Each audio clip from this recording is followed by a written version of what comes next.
Buenas noches, amigos televidentes, sean todos ustedes bienvenidos a otra presentación de la prensa de hoy. Cumpliendo con nuestro compromiso de apoyo a la democracia y el fortalecimiento institucional de la República Dominicana. Nuestro colega Elido Pérez no se encuentra en esta ocasión con nosotros, está descansando en Ciudad de México en un viaje familiar y de placer, precisamente después del trajín electoral. A propósito de México, debemos felicitar al pueblo mexicano porque ha electo a la primera mujer presidenta de la República de México en toda la historia de ese país.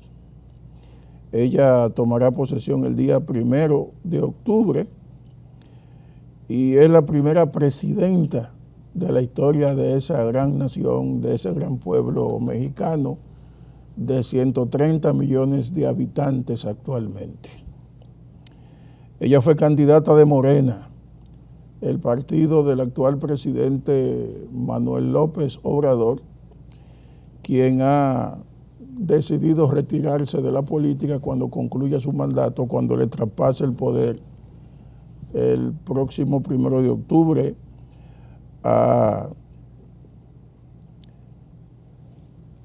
la presidenta electa de México, la Claudia Sheinbaum Pardo, quien es una reconocida científica y al propio tiempo académica y política que viene originalmente de la izquierda mexicana.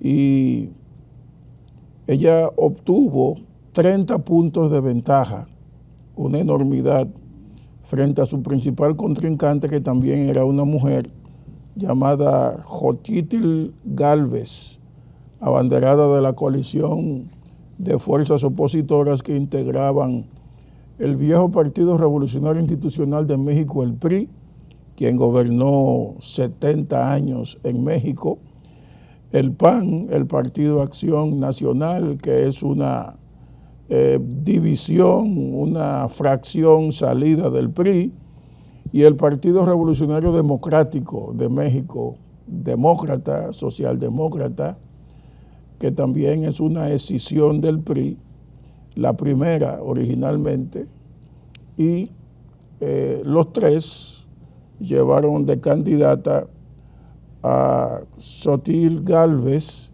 quien fue aventajada con 30% por Sheinbaum Pardo, quien es la protegida del presidente Manuel López Obrador. Ella fue jefa del gobierno de Ciudad de México. Ella obtuvo un resultado sin precedentes, superando en 5 millones de votos a su predecesor y situando a su formación al borde de la mayoría calificada en el Congreso, con capacidad hasta de reformar la Constitución sin necesidad de buscar consensos, algo parecido a lo que ha ocurrido aquí en la República Dominicana con la reelección del presidente Luis Abinader, quien tiene una mayoría calificada en el Congreso, 143 diputados, 29 senadores con sus aliados, y puede hacer todas las reformas que quiera sin necesidad del consenso con la Fuerza del Pueblo ni con el Partido de la Liberación Dominicana y otras entidades opositoras. Las primeras palabras de la ganadora fueron prometedoras. Ella, impulsada por la gran popularidad de López Obrador y ayudada también por la desarticulación del bloque opositor, hizo un llamamiento a la reconciliación, y México realmente necesita bastante reconciliación, porque México es una ciudad abatida por la violencia que proviene del narcotráfico. Probablemente México es hoy por hoy el país más violento de toda América Latina y entre los primeros del mundo entero. Y por tanto, ella tendrá un trabajo realmente difícil porque México tiene esa tradición de violencia acentuada ahora con el narcotráfico desde hace varias décadas. Además, México también tiene una crisis migratoria enorme. Sus fronteras, porque son varias con Estados Unidos, sirven de camino, de paso, a toda la inmigración que proviene de las naciones más pobres de América Latina, Centroamérica. Hasta dominicanos se van por México para tratar de llegar a Estados Unidos. Y esa es una situación migratoria que tiene a México y a los Estados Unidos en la necesidad de buscar consensos. La señora Claudia Sheinbaum Pardo, ella tiene un doctorado en ingeniería ambiental y una maestría en ingeniería de energía con una licenciatura en física. Ha sido galardonada por sus contribuciones científicas por diversas instituciones internacionales, principalmente las ligadas al medio ambiente, funciones que desempeñó oficialmente en el gobierno de López Obrador.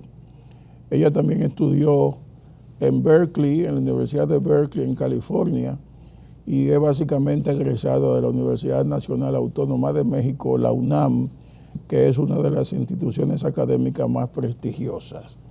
Finalmente ha ganado una mujer en México. Se une a otras naciones latinoamericanas que han tenido mujeres presidentas de sus respectivos países. Se me ocurre ahora mismo pensar en Perú, se me ocurre pensar en Nicaragua, que tuvo una presidenta, y es una lista que hay que actualizar. Pero un país que todavía no ha tenido una presidenta es la República Dominicana. Y ese es un tema que evidentemente tendrá que abordarse en algún momento. Personalmente yo considero que no hay ninguna diferencia entre un hombre y una mujer para dirigir un país. En Estados Unidos todavía no ha gobernado una mujer tampoco. Y es la cuna de la democracia mundial, la meca de la democracia mundial. Y no ha gobernado una mujer todavía. Se dice que a la mujer ha sido discriminada en ese sentido. Nosotros tampoco hemos sido gobernados por una mujer. Perspectiva de que una mujer gobierne en la República Dominicana, bueno, yo creo que son altas, si se toma en cuenta que ya hay mujeres que han definido un perfil presidencial en nuestro país y que van a participar en las primarias de los partidos mayoritarios, especialmente del partido que está en el poder, el Partido Revolucionario Moderno.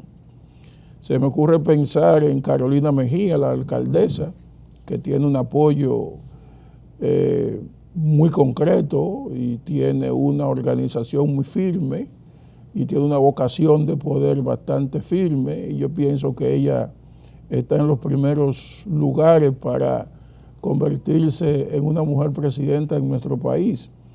Y aunque la vicepresidenta de la República no ha dicho que aspira a nada, yo creo que también está situada en un buen punto para en algún momento reclamar una posible candidatura presidencial dentro del Partido Revolucionario Moderno. Hay otras, ya han participado otras de los grupos minoritarios que seguirán insistiendo, y significa esto que la cantidad de mujeres dominicanas que aspiran a llegar al poder, a la presidencia del país, está en ascenso. Por tanto, esto debe verse como una actividad normal, parte del desarrollo femenino, del crecimiento femenino en nuestro país. Mujeres que ya han desempeñado funciones administrativas de alto nivel, a nivel de ministerio, dirección general, Congreso de la República, Senado, Cámara de Diputados, alcaldías, de manera que ya estamos prestos para que una mujer en algún momento pueda ser candidata presidencial de un partido mayoritario con posibilidad de ganar una elección y poder imitar lo que México acaba de hacer con Claudia Sheinbaum Pardo, quien se ha convertido en la primera presidenta de la República de México, de Estados Unidos mexicano, como es su nombre, y felicitamos por ello a la nación mexicana por haber dado ese gran salto adelante. Vamos a una pausa.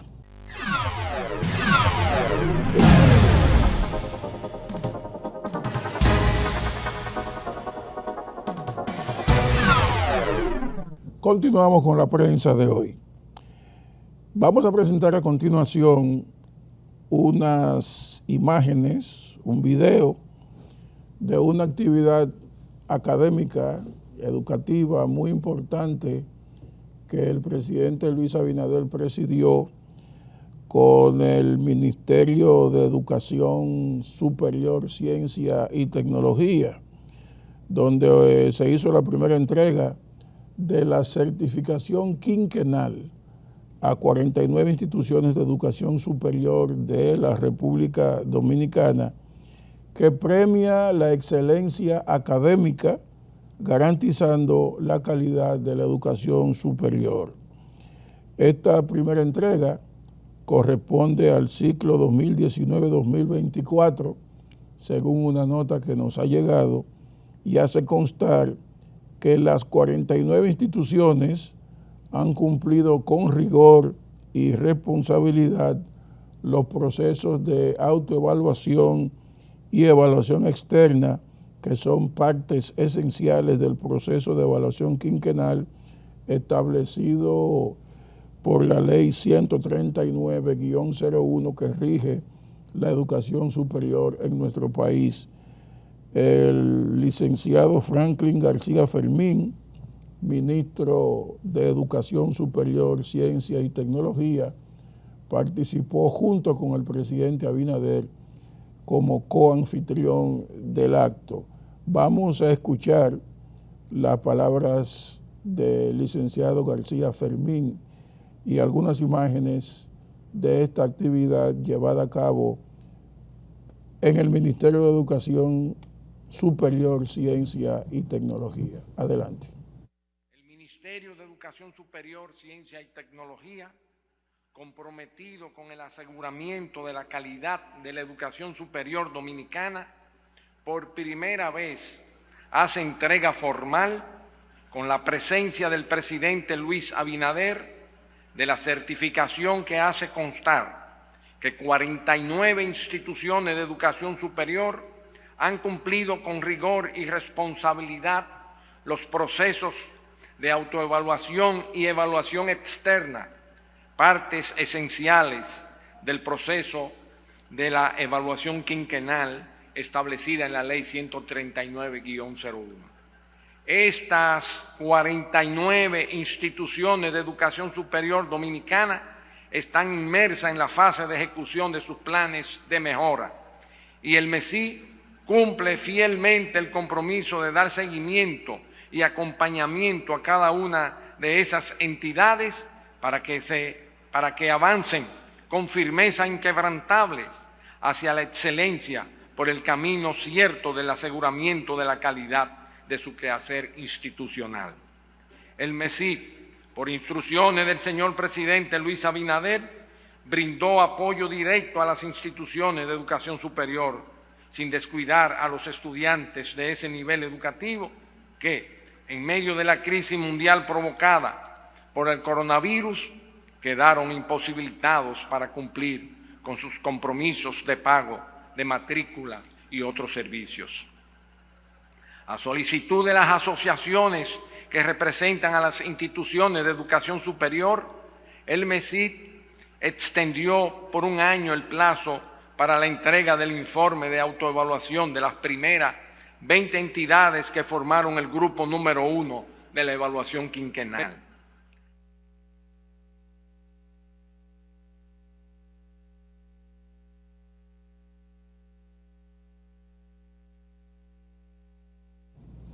Es importante esta actividad porque nuestro país está en una encrucijada desde el punto de vista de la educación en sentido general. La educación superior, que es la educación que proviene de las universidades, asimismo la educación, intermedia o preuniversitaria, que es la secundaria, y la educación primaria. En sentido general, el país tiene que enfocarse tanto desde el punto de vista presupuestario como desde el punto de vista técnico y de políticas educativas en la educación. Así como se logró el 5% para la educación del PIB, del Producto Interno Bruto, es fundamental una reorientación de ese Producto Interno Bruto para que la educación sea realmente el punto de partida del desarrollo nacional. No que sea un sector que medalaganariamente un gobierno se dedica a apoyarlo o no apoyarlo, a hacer aulas o no hacerlas, porque el tema no es únicamente hacer aulas. Las aulas son fundamentales para la comodidad de los estudiantes y de los profesores que imparten docencia, pero la calidad profesoral y el acceso a la tecnología al más alto nivel es lo que puede garantizar esa combinación de tecnología, enseñanza y asistencia a las aulas que puede culminar en un desarrollo masivo de profesionales de buena calidad, de alto nivel, actualizados científicamente y en capacidad de competir e impulsar el desarrollo económico y social de la nación. Si no hacemos una especie de revolución educativa, donde incluso los libros de texto sean reevaluados, no estamos realmente contribuyendo en nada al fortalecimiento del país, porque todo empieza por la educación. Los países desarrollados tienen un punto de partida, un alto nivel de desarrollo educativo. Eso es común a todos los países desarrollados. Alto nivel de desarrollo educativo que se expresa en el comportamiento ciudadano, que se expresa en la calidad de sus profesionales y que se expresa en la moralidad, en el manejo de las funciones públicas y privadas de una nación. La ética de trabajo, la ética de la función pública y la ética de la función privada, que cuando ocurre un fraude, eso es un escándalo a nivel nacional porque no es común. En los países subdesarrollados, donde la institucionalidad no se ha fortalecido convenientemente y donde la educación es a medias o atrasadas, los escándalos de corrupción son frecuentes porque la gente no tiene responsabilidad civil para desempeñar funciones públicas, ni mucho menos en el ámbito privado. De manera que yo pienso que este es un gran paso que ha dado el Ministerio de Educación Superior, Ciencia y Tecnología, que bajo la política del presidente Luis Abinader dirige el licenciado García Fermín, quien fue rector de la Universidad Autónoma de Santo Domingo, un reconocido abogado que ha escrito libros de textos y lleva una dedicación al quehacer académico desde hace décadas, y está dando todo lo que sabe en el Ministerio de Educación Superior, Ciencia y Tecnología, y acaba de protagonizar esta evaluación quinquenal de 49 universidades dominicanas que son las que llevan la enseñanza superior en nuestro país. Vamos a la siguiente pausa.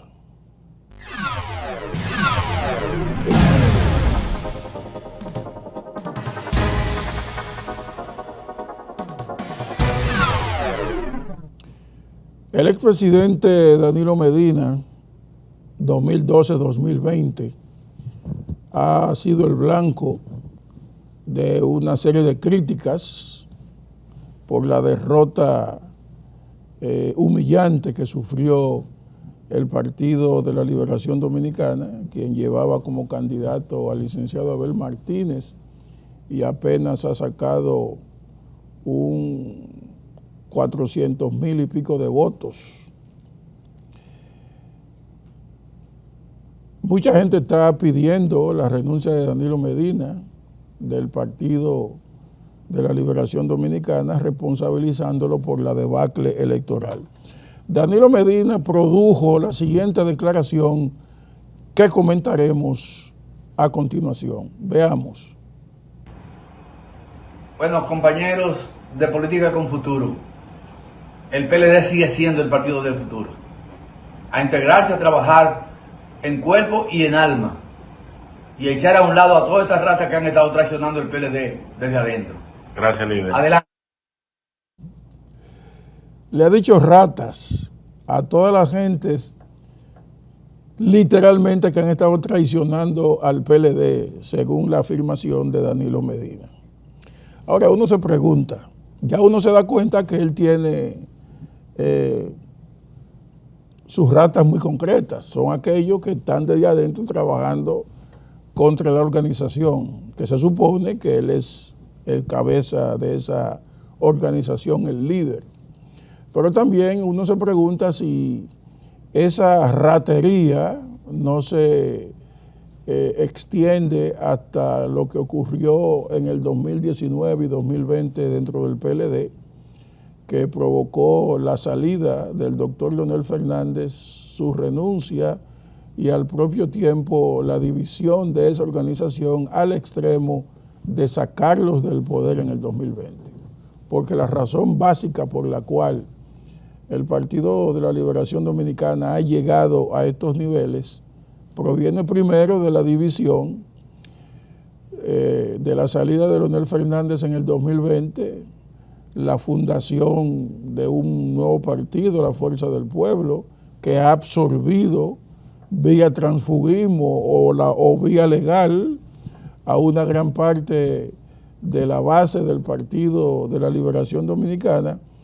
Y el segundo factor fue que después del 2020 el país se dio cuenta de la enorme corrupción que se agolpó en la administración del expresidente Danilo Medina. Según los expedientes que uno ha ido viendo y que está ventilándose en los tribunales de la República, donde se habla de suma fastuosa, desfalcada de los fondos públicos, y por los personajes que están acusados e involucrados en esas actividades delictivas, exministros, altos jefes militares, familiares del expresidente Danilo Medina, uno se da cuenta que si Gonzalo Castillo ganaba, pues todo eso iba a continuar en peores circunstancias, no iba a detenerse. Y que muchos que apoyaron a Gonzalo Castillo estaban engañados, porque nada de esto se había destapado. Y lo importante aquí es que el presidente Danilo Medina debe reconocer que todo eso ocurrió en su entorno. Familiares cercanísimos de una relación sanguínea muy directa con el presidente, subalternos militares de su seguridad personal y otros allegados estaban haciendo durante los 8 años que llegó y que se mantuvo en el poder el presidente Danilo Medina, todo cuanto quisieron hacer con los fondos públicos. Y sencillamente el presidente Danilo Medina o no lo sabía, o no lo sabía, o no se dio cuenta, o no quiso darse cuenta de que todo eso ocurría ahí, en su periferia, en el entorno palaciego, próximo a su despacho. Y el deseo de una gran parte de la colectividad de que Danilo fuera procesado por alguna vinculación directa con uno de esos expedientes fastuosos se justifica en alguna manera.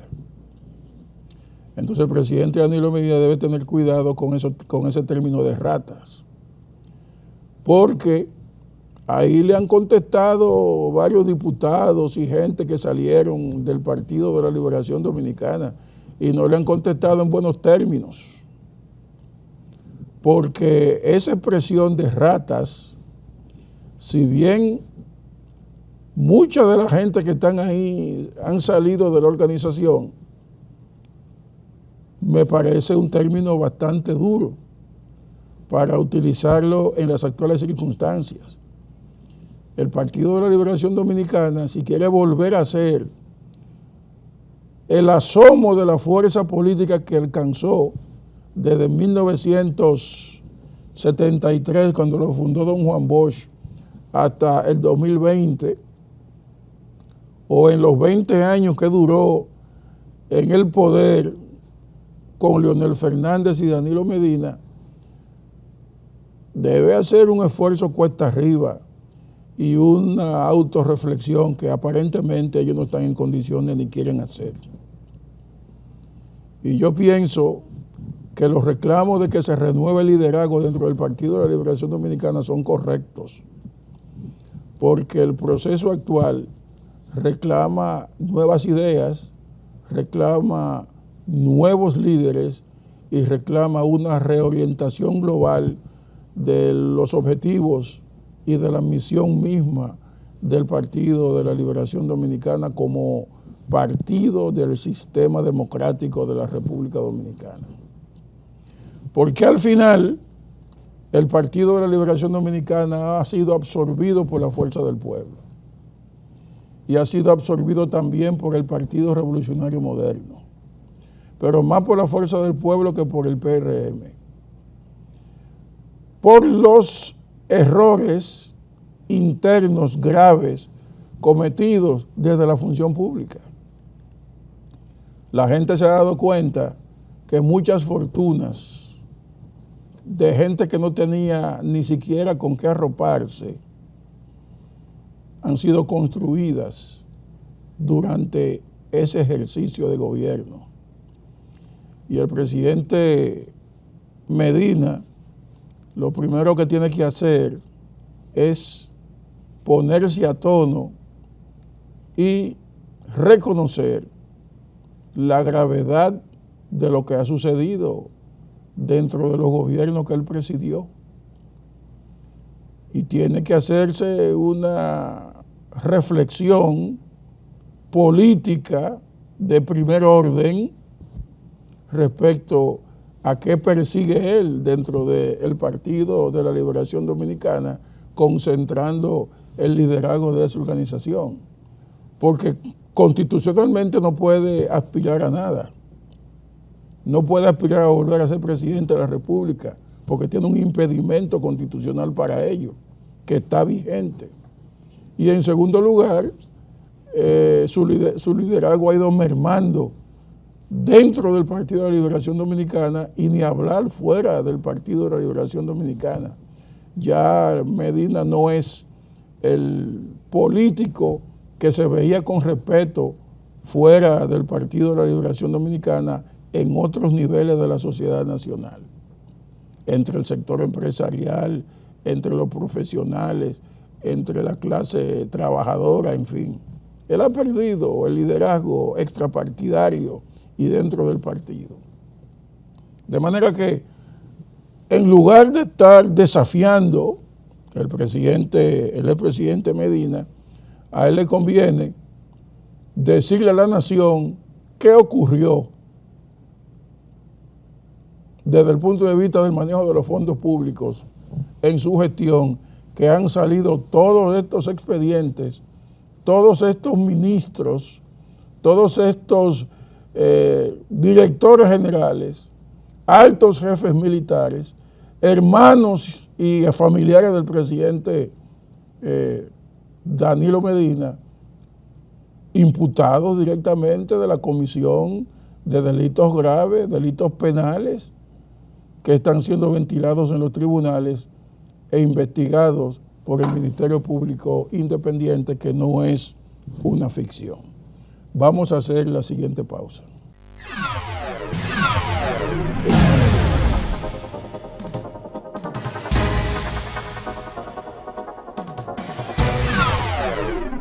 Continuamos con la prensa de hoy. A pocas horas de transcurridas las votaciones del pasado 19 de mayo, Leonel Fernández, candidato presidencial de la Fuerza del Pueblo, llamó al presidente Luis Abinader felicitándolo por haber ganado la reelección para un nuevo mandato. Previamente, Abel Martínez, el candidato del Partido de la Liberación Dominicana, hizo otro tanto. Entonces, la nación se alivió porque los principales contendientes, opositores, reconocieron temprano ambas derrotas, despejando sin traumas el final del proceso electoral del pasado 19 de mayo. Sin embargo, días después de ese gesto elegante, digno del realismo político, Fernández se desdijo a sí mismo, destapándose con un venenoso artículo en el Listín Diario que concluía diciendo que más que ganar unas elecciones, lo que el gobierno hizo fue comprar unas elecciones. Eso fue todo y nada más, dijo Fernández. Según el articulista de Marras, la estrategia consistió en construir una base social que sirviera de sustento para fines electorales. Argumento irracional de Fernández, indigno de alguien que ha ejercido la presidencia 3 veces, porque la honesta ambición de un gobernante demócrata radica en que sus políticas públicas aplicadas a la economía y el desarrollo social propendan a la creación de una base de apoyo político y electoral. Esa es la razón de ser del partido gobernante. Así fue durante las gestiones de Fernández y de Danilo Medina y ha sido así a lo largo de la historia. En su engañoso texto, plagado de trazos de personal frustración, Fernández admitió el éxito de las políticas sociales de Abinader cuando expresó lo siguiente: al llegar al poder en el 2020, el PRM sustituyó la tarjeta Solidaridad por la de Supérate, pero al mismo tiempo duplicó el número de beneficiarios para llevarlos a 1.600.000 familias, así como el monto a ser otorgado, que pasó a ser de 1.000 a 1.600 pesos al mes. Yo no creo que eso tenga nada de malo. Creo que se trata de una conquista social real.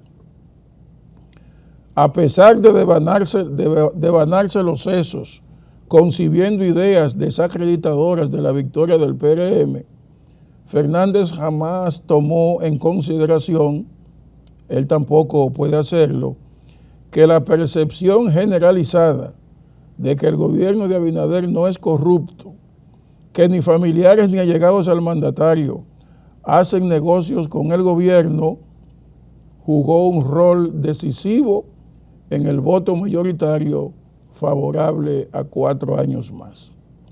Frustrado, Fernández dijo: al final no se llegó al 70% ni al 60% y solo al 57%, como si esto fuera poco. con el más alto índice de abstención en la historia electoral. No es cierto que ese es el porcentaje de abstención más alto. En los periodos de Balaguer, la abstención llegó aquí a subir hasta el 60%. Ciertamente, el buen gobierno, que implica el manejo pulcro de fondos públicos y la economía, la lucha contra la corrupción y la impunidad del Ministerio Público Independiente y las políticas sociales, condujeron al triunfo de Abinader. Este es mi artículo publicado el pasado martes en el periódico Hoy y en mi página web, que se tituló La farsa electoral de Leonel Fernández. Y yo leo este artículo porque me parece poco elegante que después que usted felicita a un gobernante porque ganó unas elecciones, usted lo felicita porque tiene la convicción de que el proceso fue limpio, fue justo, fue equitativo y que los problemas que pudieron surgir en el proceso de votación no fueron tan groseros como para invalidar el triunfo. Entonces usted coge el teléfono, marca y llama al presidente y lo felicita, se le pone a sus órdenes y le desea éxito en su nueva gestión de 4 años. Eso es realismo político, eso es dignidad política. Pero si usted se destapa días después diciendo que este hombre no ganó, sino que compró unas elecciones, entonces usted está actuando con una falsedad increíble, con una doble moral, y está diciendo que lo que se montó, que las votaciones, que las elecciones fueron una farsa, una comedia comprada con fondos públicos, y eso no es verdad. Esa no es la percepción de la mayoría de la población, de la generalidad de la opinión pública y de la comunidad internacional que vino y observó masivamente el proceso electoral y lo certificó. Eso es un golpe bajo a la democracia, a la institucionalidad. Salir después, en un artículo publicado en una página en el periódico Listín Diario, diciendo esa barbaridad, echando por el suelo la democracia dominicana, que ha sido construida con sangre y fuego, con mucho sacrificio, y en cuya construcción el propio Leonel Fernández ha tenido una participación destacada. De manera que no creo que la rivalidad política pudiera haber llegado hasta ahí. Yo no creo eso. Hay que ser honesto, hay que ser sincero con los procesos. El liderazgo se construye reconociendo las victorias y las derrotas. No es posible que cuando usted gane, la democracia funciona plenamente, el proceso es limpio, el proceso ha sido democrático, pero cuando usted pierde, ha sido porque un algoritmo, un fraude, han sido los culpables de esa derrota. Y ahora le compraron las elecciones. Esos son argumentos que no caben en la mentalidad sensata de un dirigente importante de una nación democrática y que aspira a volver al poder, porque ese tipo de declaración lo que oculta es la explicación, la justificación a sus seguidores para aspirar en el 2028. Y así no se construye un país, así no se le hace una buena labor al fortalecimiento democrático de una nación que tanto necesitamos. Porque si algo necesita nuestro país es que la democracia se construya con solidez y responsabilidad por parte de sus líderes. Esas declaraciones repetidas por seguidores hace daño. Entonces, el doctor Leonel Fernández debe cuidar sus declaraciones y las enseñanzas que le está dejando a la comunidad nacional. Hemos llegado al final del programa La Prensa de hoy por este día. Esperamos estar con ustedes el próximo domingo y toda esta semana a través de nuestra plataforma de redes sociales. Hasta la próxima.